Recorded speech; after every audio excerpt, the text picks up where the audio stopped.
Welcome to the first episode of Popcorn and Whiskey. I'm one of your hosts, Mac Francis. And I'm Joe Miller. And we're basically going to be talking about movies and whiskey. We're both bartenders and we both love movies. And we thought, hey, why don't we combine the two things? That's and right. We're going to feature a whiskey every week. And we're going to do a little review and kind of talk about movies that we saw at the theaters. Yeah. So I hope you guys like it. We're going to do a different whiskey every week. This week is George Dickel Rye Whiskey from Tennessee. Good old Georgie.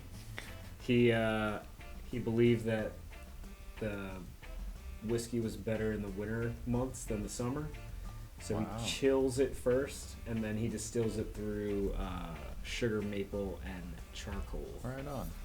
So I like when people add like different characteristics to their process. he's one of the true drop the E whiskey guys, which we like the E.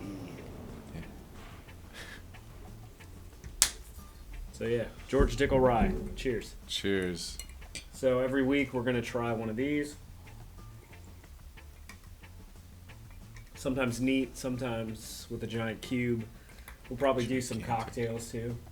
I don't mind. Yeah. Old fashions. Yeah, I love a good whiskey cocktail. This is actually really smooth. Really is. Good charcoal in the back, and you can definitely taste the maple for sure. That's a very smooth. I think it runs like $26, which is a good price for a rye. 90 proof. At least. Nice. Don't want to waste any time, so. Let's get right into it. Speaking of not wasting time, we this week saw Avengers: Age of Ultron. Thought it was all right. I mean, it was definitely entertaining. And it was definitely a fun movie to go see. It was good. I mean, I think like every single moment was, you were looking for something every single time, they would change scenes. So, Yeah, the action was good.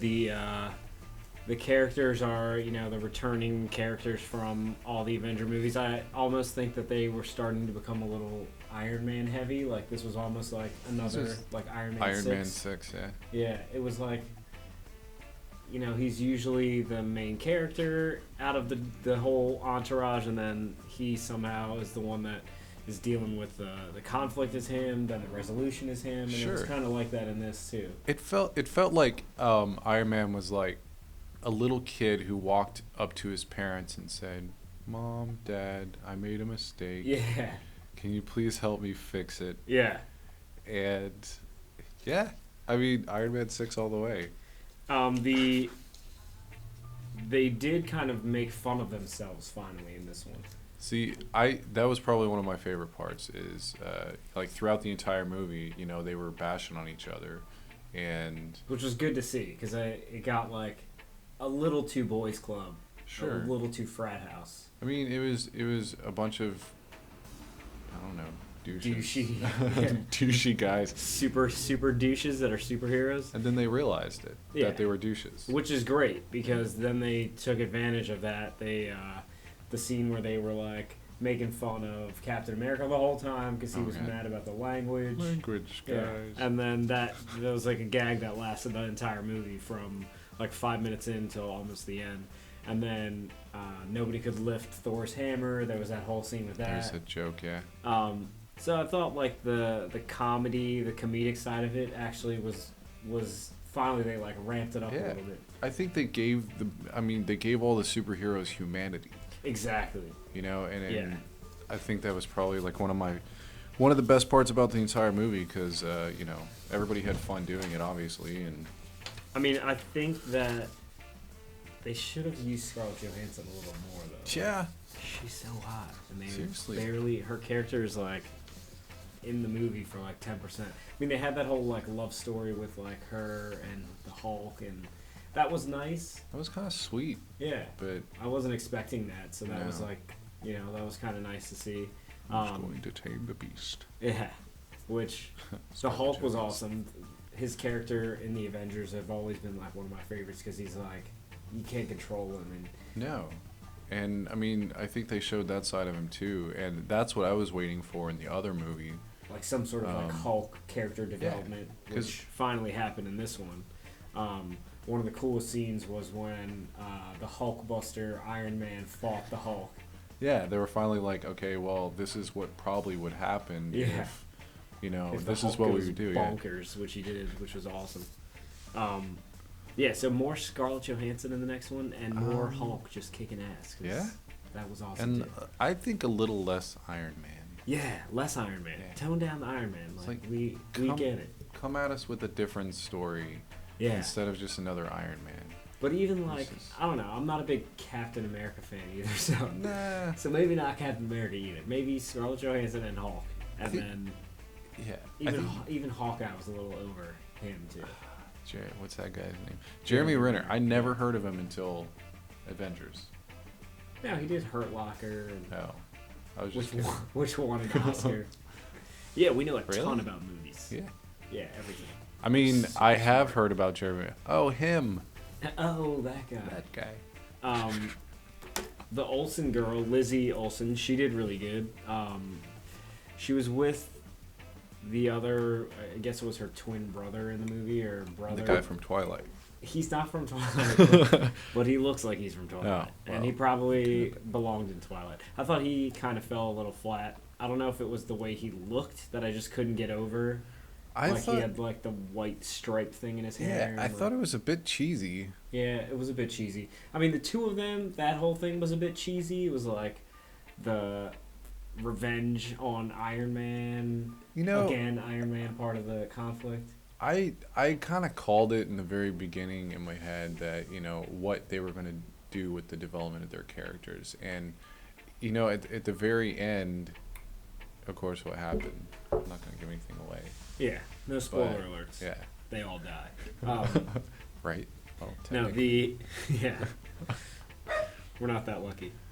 I mean, overall, though, I thought that it was, you know, they dealt with that many characters as good as they could, because there was a lot of characters. Oh, definitely. I mean, I think they, like, crammed, you know, what was it, probably like 7 characters in a 2.5 hour movie. Yeah, which is hard to give when you have that many characters, give them all screen time. And I think in that aspect, I think they did really well with it.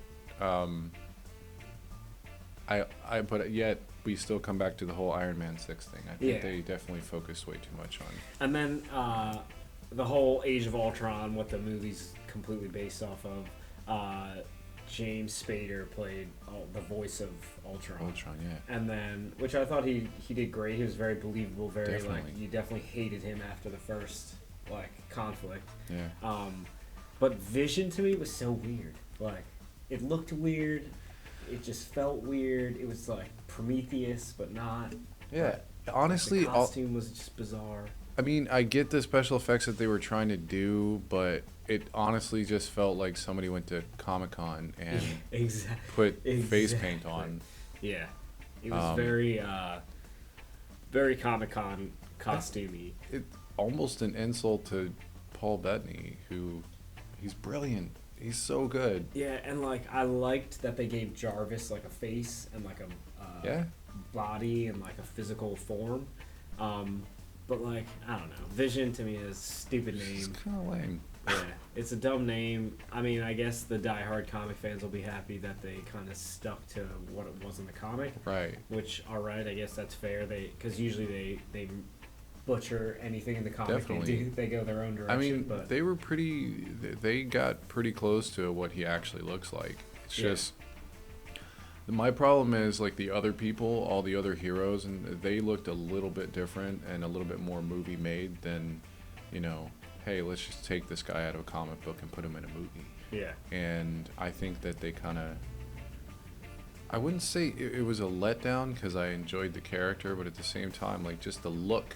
Yeah, the look, like, Vision. well, you don't want the look of somebody to, like, take away from the character itself, just like the Twilight guy. Like, I couldn't get over his, like, white stripe in his hair. It just, you know, took away from the character itself, so it just made it. I think so. It's a distraction. It's like, he almost seemed fake. Yeah.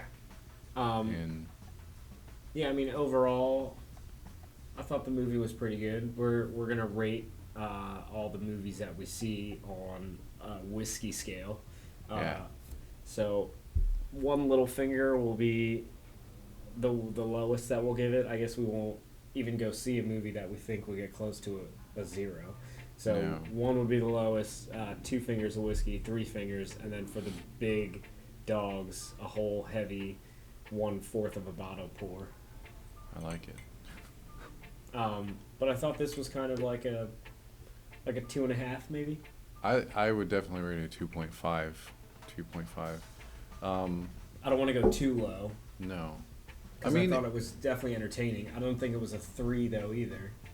I wouldn't say it was incredibly high, but I would really recommend seeing it in movies in the theater definitely itself. see it in the theater for all the sound and Yeah. special effects to really get that experience.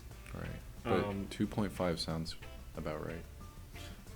We're going to review Jurassic World, which So we just excited. saw. Yeah. So excited. Yeah, that movie was awesome. So that's going to be our next episode, and Mad Max 2. And we're going to be posting these on YouTube, so you can find us at YouTube /Popcorn Whiskey. And then we probably have more things coming up soon. So hope you enjoyed our first episode, Mac and Joe. And right. If you have any movies, anything we should go see, or you want to come join us on set, let us know. All right? That's really funny. I just looked down. So